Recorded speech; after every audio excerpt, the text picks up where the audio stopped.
So, Angela, fancy doing one of those podcasts? Podcast, right? Yeah, well, you know what I mean. Something we can upload to LinkedIn and FaceTube.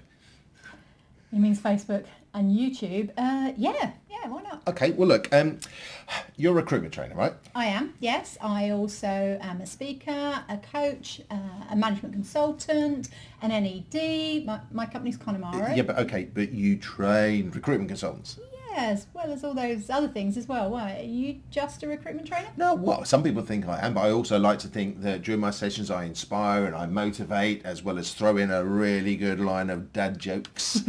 So look, as a recruitment trainer, And a coach, mentor.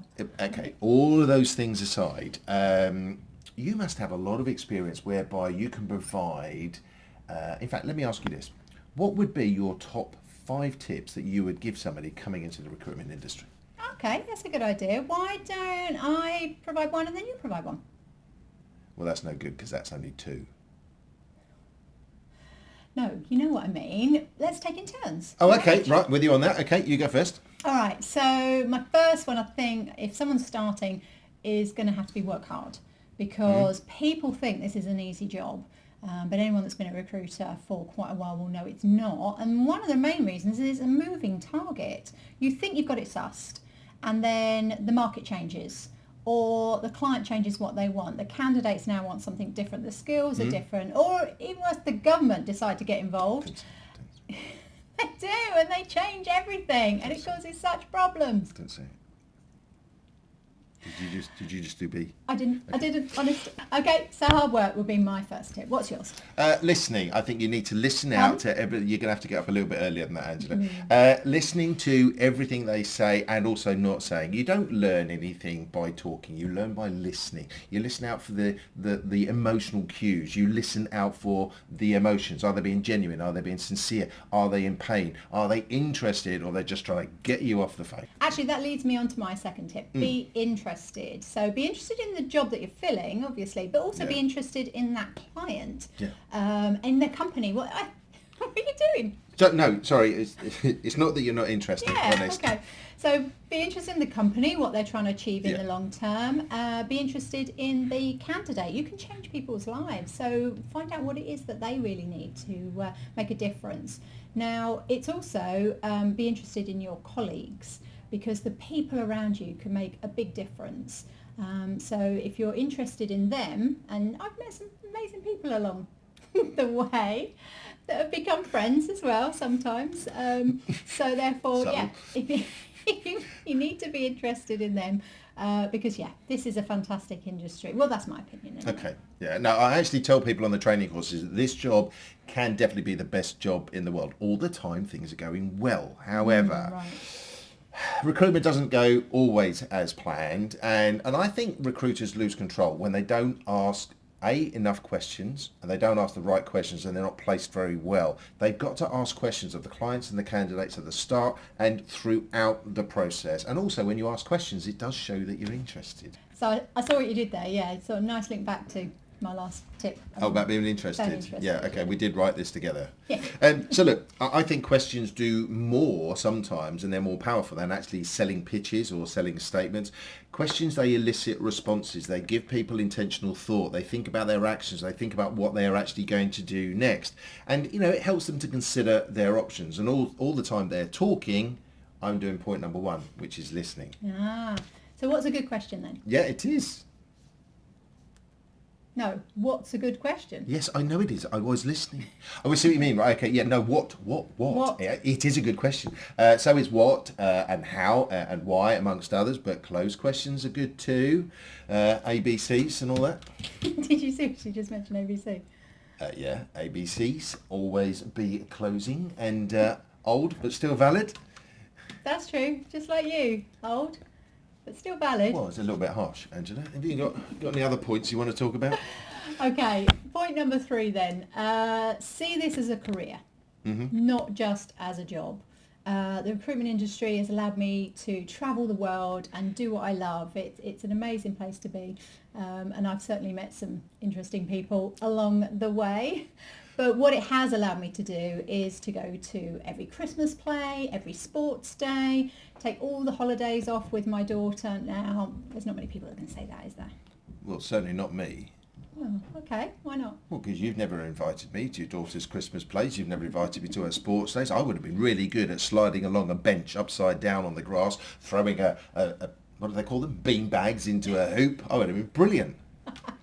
Okay, that's not the point. What I'm saying here is that it's a great career. Plan what you want to achieve and you'll be able to do it. Okay. That's a coincidence. My next point is actually planning. And I think we need to plan more. Plan more, maybe questions or objectives ahead of our calls, ahead of our client meetings. Look, we want to be seen to our clients as trusted advisors, as market specialists, someone that can actually help them grow their business, not just known as job fillers. As you mentioned earlier on, this is a career. It's not just a job. Okay, so how much did you plan for this video then? Well, clearly by the amount of outtakes, not as much as I should have done. But I do think we need to plan, as recruiters, plan for the short, the medium and the long term. Know what the market is actually doing. Therefore, we can be ready to react, and we can also preempt needs and demonstrate to the clients that we do know what we're talking about. Okay, but planning is all well and good, but without my fourth tip, can't even get my fingers right, without my fourth tip, monitor and analyse what you're actually doing along the way. Okay.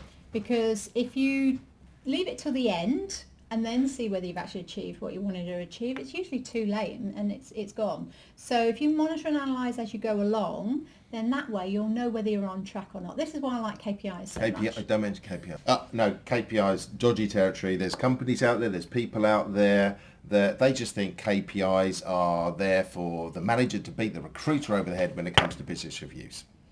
They've got it wrong. KPIs aren't activity levels. KPIs are the indicator of whether you're on track or not. It tells you how efficient and effective that you're actually doing. So you talked about these sales calls. So doing the sales calls and then monitoring how many meetings you got out of that. Well, from the meetings, I'd want to know what the results of those meetings. That's the KPI. How many meetings and how many come off with tangible business. Otherwise, you're just wasting your time out of the office. Now, they can also be a great motivator, remember, because if you're halfway through and you can see you're on track, then that's going to tell you that you're on the right place if you've monitored and analysed it. Wouldn't you want to know that? I would, and I think as well, linking into my next tip is the self-motivation. You've got to be self-motivated to come in and do this job. Sometimes, we might wake up in the morning, it's grey skies, it's raining, and you don't feel all that motivated. You just want to have a bit of a duvet day. And when people come into recruitment, I ask them, well, what motivates you? And the standard answer is money. So people like money, Alan. Yeah, money's a good motivator, but I want to take them to that next level and say, well, what do you want to do with that money? Right, yeah. Yeah. So if, for example, you wanted a car or a watch or a house or a kitchen extension, a handbag, whatever it might be, that actually strengthens the original goal. Because if you just focus on the money and you don't think about what you're going to do, you can't visualize it as much unless you just want to visualize a pile of cash. But if you print it off, if you have it on your desktop, on your telephone, you can constantly look at it. It gives you a reason for coming in and putting in all the hard work and the hours. What motivates you then? Well, at my age, just actually waking up and still breathing and this still going. No, I think having great holidays with my wife and, of course, looking after our ever-extending family. What about you? What motivates you? Well, definitely the holidays, yeah. Knew that. That was slightly rhetorical. Okay. But apart from holidays, because I do like those, it's going to be seeing people grow. So when I'm sharing the information that I've got and I can see them moving on, I've got people that I trained when they came into the industry and now they're running these huge businesses, and it's such a powerful thing to be able to see that. So I started training at 18, but I was training people on financial documents, but I loved it. So I was very lucky. I found my passion already. Then I moved into the recruitment industry a couple of years later, so even better. Now I'm training people rather than documents. Much more interesting. So, Mr. Recruiter Fit. Subtle. So what gave it away? What's your final tip then? Tip number 5. Well, Staying fit, actually, I'm a great believer in the mind-body link. If you feel good physically and you feel good mentally, I think one drives the other. I think recruitment can sometimes be a little bit all-consuming sometimes, particularly when you first start. It could be long hours. It can be quite stressful. So, unfortunately, we get into bad habits. We might, for example, eat the wrong food, eat too much food, or even not eat the food, drink too much, spend too much time at the laptop, on our phone, and not really sort of taking time to recharge ourselves mentally as well as physically. It doesn't have to be down the gym, but just do something to break state, something that helps you to take a step back, look at what it is you're doing, what's going well, what isn't going well, realign maybe some of your goals and your plans and your objectives. Okay, so do you practice what you preach?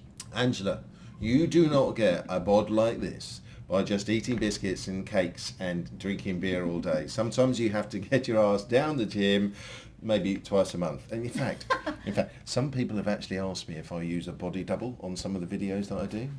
Ladies and gents, it's all me. Thank you. Final tip, please, Angela. Right. Tip number 5 then, be willing to put yourself out there. Oi, now we're talking. Not in that way. Oh. In business, be willing to put yourself out there. Take some risks. Even if necessary, make a fool of yourself. Because we've been talking about these sales calls. It can take 6 calls and 6 contacts before you actually get a yes from a client. Gotcha. So there's going to be 5 no's before you get there. You've got to be willing to take that. But I'm okay with the no's. I'm absolutely okay with the no's, and I'm also okay with the yeses. It's the words in between and the phrases in between. It's the could do, it's the might do, it's the probably, it's the sort of. And in fact, there is one word that my wife says to me, and it's not a good word. It's only got 4 letters, and it does begin with F. No, I don't think that's appropriate for this. Should we just sort of wrap up the video now? Oh, fine. All right, I'm only just saying. No, fine. Fine is the word. Oh, that is the 4-letter F word. Yeah. Right? Yeah. And look, for example, can you imagine you're trying to close a client, you're trying to close a candidate, and all they do is say, yeah, that's fine. If, for example, I know that deal is going to be on very thin ice, very much like me being on thin ice when my wife says fine to me. So, I'm not even sure if the people that are watching this are going to remember Lass Smith and Jones. Oh, that's Smith and Jones. Okay. Yes. That's what we're doing.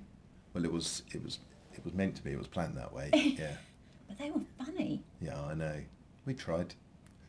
Oh, I thought we were doing Fleabag. No, never even heard of it.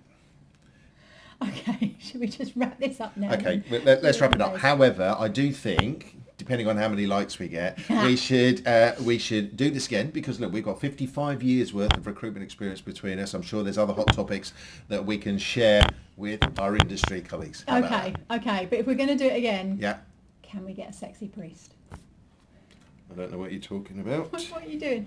I'm ordering a sexy priest outfit. Okay, now we finish.